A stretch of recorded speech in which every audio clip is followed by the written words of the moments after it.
It is clear to me that with each new release we stray further from God's light. Hi friends! Hi! My name is Mia and this is My Virtual Vanity, a place where we both love makeup and we're quite critical of it. Prepare for another buy it or deny it video, which is a video where I mostly roast new releases and talk you and myself out of so much shit. And also fawn over some stuff, because props are due. Among the piles of shit that the beauty industry is trying to shove down our throats, sometimes there's a pearl in there. Let's get started. The first release that I want to talk about is just the strangest shit that I've seen in a long time. So Nikita Dragun, with her brand Dragun Beauty, came out with this face palette that has 2 highlighters, 2 bronzers or contour shades, whatever you want to call them, and 2 blushes in different pan sizes. And the inside is, you know, it's boring. It's a face palette. I don't really have opinions on face palettes. The outside though, oh my god, I don't know who leads the creative vision in her brand, but they need to be fired, because this early deep web 2000s sex game aesthetic is not it. This is what people see when they've got sleep paralysis. Like, I don't want to pay $45 for a face palette and then open my vanity and be horrified and meet my inner demons. I really don't. Kat Von D is coming with a Lolita Por Vida. Isn't that like a typo? Or, I mean, is that grammatically correct? Because I feel it should be Para Vida, not Por Vida. She's coming out with this palette, which cashes in again on her whole Lolita shtick, which, if you ask me, is way overused at this point. She just puts Lolita over everything in the hopes that it will have the same popularity as the original Lolita lipstick shade had. Like, stop trying to make fetch happen, Kat. It's not going to happen. So there's this palette which has mattes, shimmers. There's 3 shades which have some sort of filigree design near them. A very strange positioning, because it doesn't look like they are put in cohesive places to make it seem like it was intentional that they look bigger. I'm not sure what's going on. In any case, this neutral palette looks like every color of every boil that I had when I contracted chickenpox at the ripe age of 12. Maybe that was a bit of a hyperbole. It's a neutral palette. The swatches look nice. Pity that it's coming from such a trash person. Kylie Cosmetics is coming out with a collection with Balmain, which honestly doesn't look Balmain at all. It just looks like she tacked the name on the front and that's it. The packaging looks the same sort of Kylie packaging. It doesn't look luxe at all. The inside though, you know, it's pretty cute. I don't mind it. You've got some blues, you've got some pinks, you've got some peaches. I can see some interesting color combos going on over there. But I do feel that this doesn't warrant the Balmain name on it. I don't get what's so high-end or luxe or fashion brand about this. The palette is pretty. I'll give her that. I'm honestly not minding the palette at all. Haus Labs is yet again coming with a money grab to profit from Gaga's Little Monsters. There's this liquid liner, which, you know, fine. It's a liquid liner. Great addition to her collection. I have nothing against that. But then you've got these stickers for the wingtips, and it's such a scammy thing. Like, you would never see Gaga wear that. The only time Gaga will wear those things is during a promo image. She will never ever wear that. And it's such a scummy product too, because look, if you're not good at liquid eyeliner, just practice. I swear to you, it's worth it if you really want to wear liquid eyeliner. Those stickers are not worth it. Imagine what would happen if you sweat them off, or if you're crying, or if you're smiling. Those are not going to stay put at all, and you're gonna look like Boo Boo the Fool with one lone eyeliner wing just trailing down your cheek. It's just You're better off buying one of those stamp eyeliner things. I feel that they are much more cost effective because these things, there's like 10 pairs. You're gonna run out of them immediately and then you're gonna pay another, what, 20 something bucks just so you can look like you have a wing. Just practice, please. It's pro tip. It's easier if you've got your elbow on a flat surface like a table and do the movement not from your wrist but from your hand. So see the difference? Not like this, like this. It gives you greater stability. It's a great tip for drawing too if you're into that. Excuse you, what are you doing?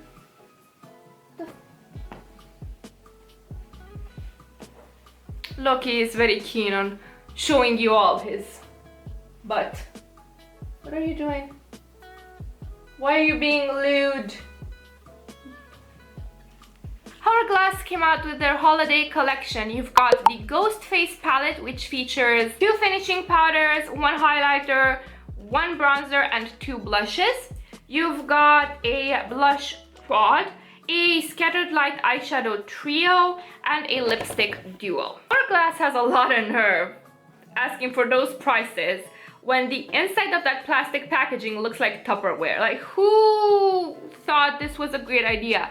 If I'm paying Hourglass prices, I want the luxe experience. I don't want something that looks like plastic just to satisfy your minimalism design urges. I feel that if you can get past that, and if you don't care about that, this is an interesting way to try a lot of Hourglass at a more accessible price than it would be if you bought all of these things on their own.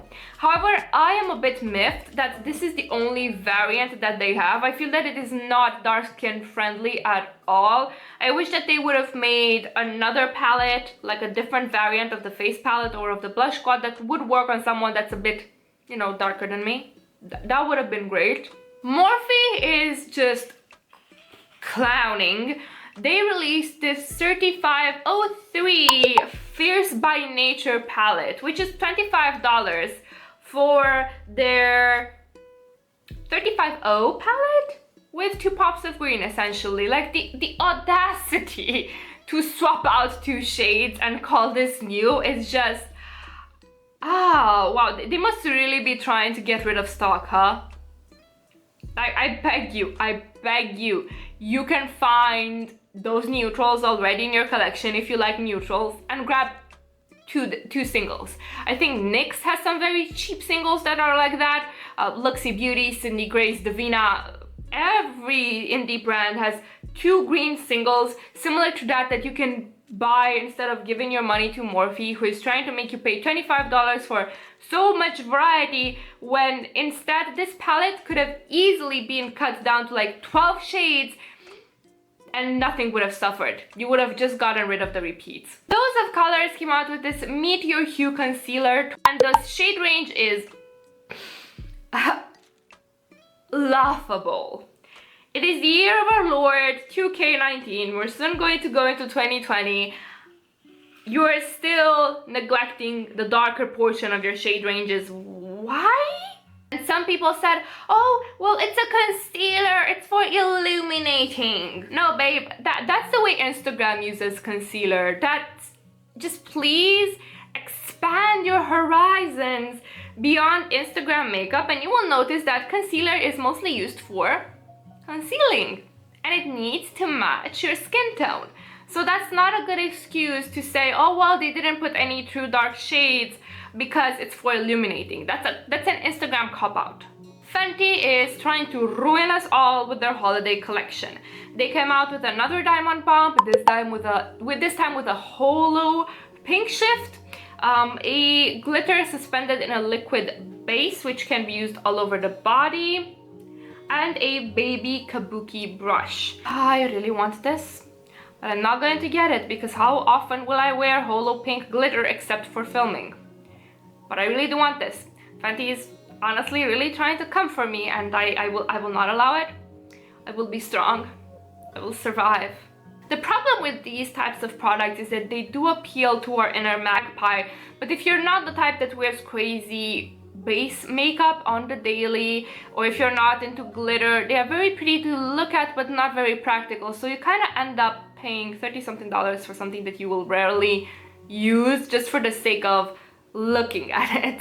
However, if that's your style, if you feel that you will get a lot of, you know, work out of this product, fuck it, go ahead, glow to the gods, be the best holo pink fairy you can be. I 100% support you, and I will hype you up if you send me selfies. Victoria Beckham is coming out with a beauty brand.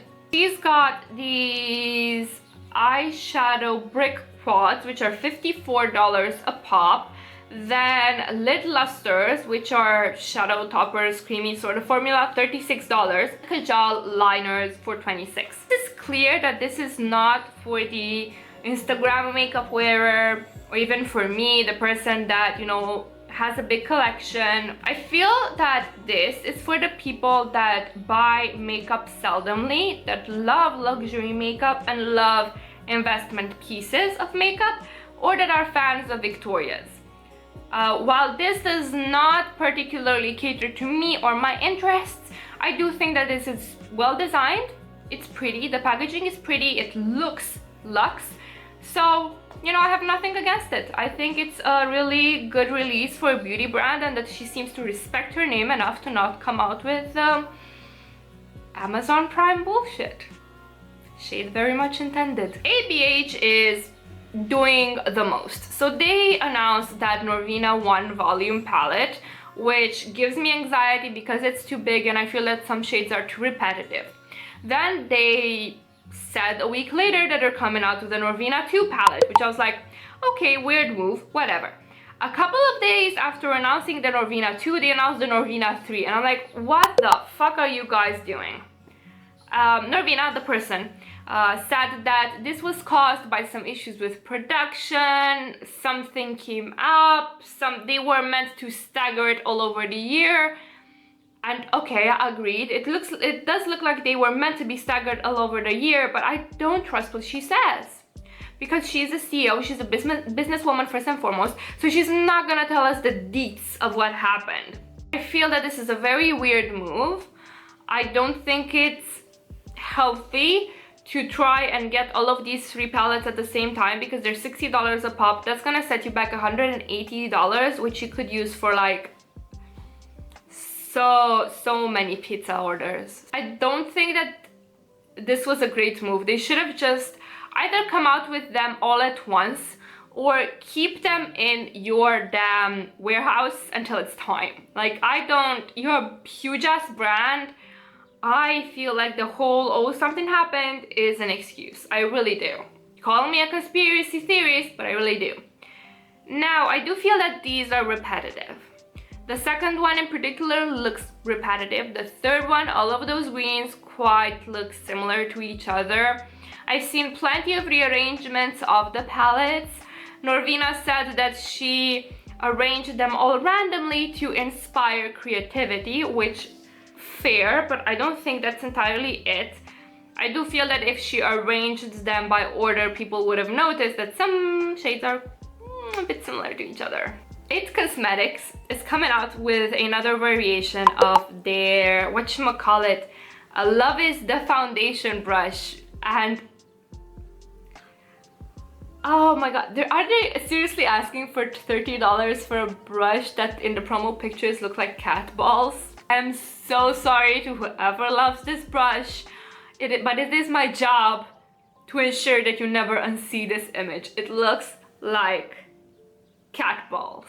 Colourpop came out with a Lilac You a lot pastel purple palette, and I was ready to diss this into deep brown. I was ready to roast it and say that Colourpop is really trying to trick us into buying another purple palette that's exactly the same as their It's My Pleasure palette, which I have.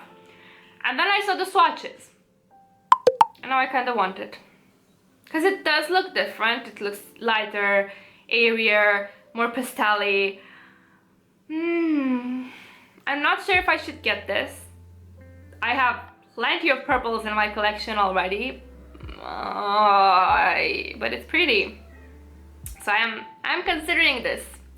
They're also coming out with a hyaluronic acid tinted moisturizer a hyaluronic acid primer, and a setting mist, refresher mist, whatever, something like that. I'm a bit confused about the shade range of this tinted moisturizer because in some pictures it does look like there's an even range between light, medium, dark.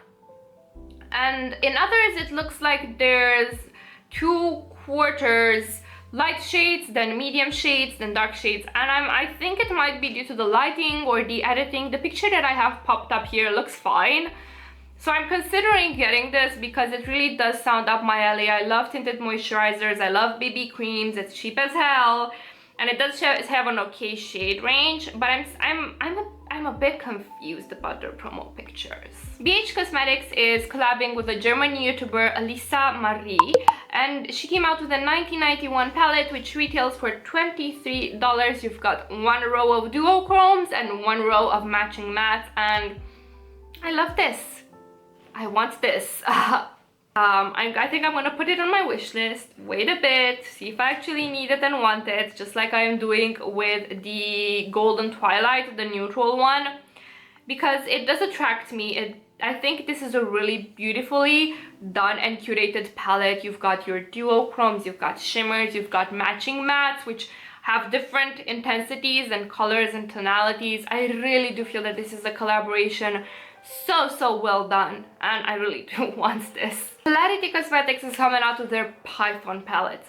These are not my shades, and I won't get this because of this, but I do feel that this is beautifully designed. You've got a theme, you've got the names on point, absolutely gorgeous and on point color selection. This does feel beautifully created and beautifully chosen, so props to them for that. Strobe Cosmetics is coming with an Arcana palette and it's ready for pre-order. I like the theme of this, I like the names, but I'm not really attracted to the palette per se. I mean, I should, because it's really up my alley, but it just doesn't speak to me. Like, the color story doesn't inspire me in any way at all, so unfortunately I think I'll pass on this, despite, as I said, it's so up my alley, but the color scheme just really isn't doing it for me. Lime Crime is coming out with their holiday collection, and there's a couple of quads. There is a blue, a green, and a red quad, which is, again, their promo pictures make me so confused because the swatches look quite muted and beautiful. Like, I'm more in love with the swatches than the actual quads themselves.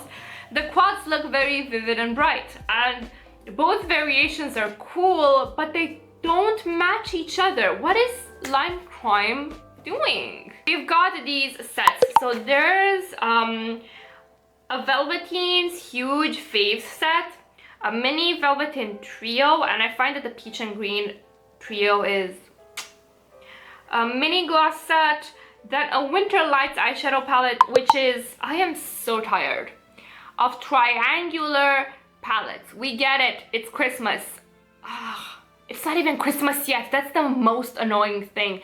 Let me enjoy my autumn in peace. I'm so tired of seeing holiday releases when it's not even the holidays. There's still a couple more months in the year. Let me enjoy my seasonal festivities. Midas Cosmetics is coming out with a coffee collection of quads, and those are $12 each, and I feel $30 something if you buy them all four. These are cute capsule quads, and I do feel like the color selection is pretty and nicely curated, and the price point is all right. I think they're just not for me because I already have plenty of singles in those colors and I don't need to add more clutter to my collection. But I do hear that the formula is bomb, so if you're in the market for something like this, it might be for you. Makeup Menagerie is coming out with a Killer Purr palette, which is inspired by lions and the savannah. I think this is a very beautiful palette. The packaging, as always with Menagerie, is on point. The colors are on point and match the packaging perfectly. I do feel that this has got some unique warm shades that you could enjoy, like those yellows, that pale yellow. I think this is a beautiful palette, but you know, it just somehow doesn't call my name. I don't know if I'm just becoming unenthusiastic about new releases, or if I'm simply, you know, not feeling it for this one. But, you know, I can acknowledge it's beautiful and I can admire it from afar, just don't feel the need to have it. So this is it. These have been the releases for the past few weeks. I realized that I have greatly roasted everything. I don't know, I think I'm just tired of all of the new releases, tired of all of the bullshit, tired of the repetitiveness, tired of people trying to make a cash grab, of just thoughtless releases one over the other, even though we had some good stuff. We had some good stuff in this video, I'm not gonna lie, some pretty stuff. Nonetheless, this has been it. Thank you guys so much for watching. Don't forget to leave me your opinions in the comments down below. I'd be curious to hear it. I hope I'll see you guys the next time. Bye!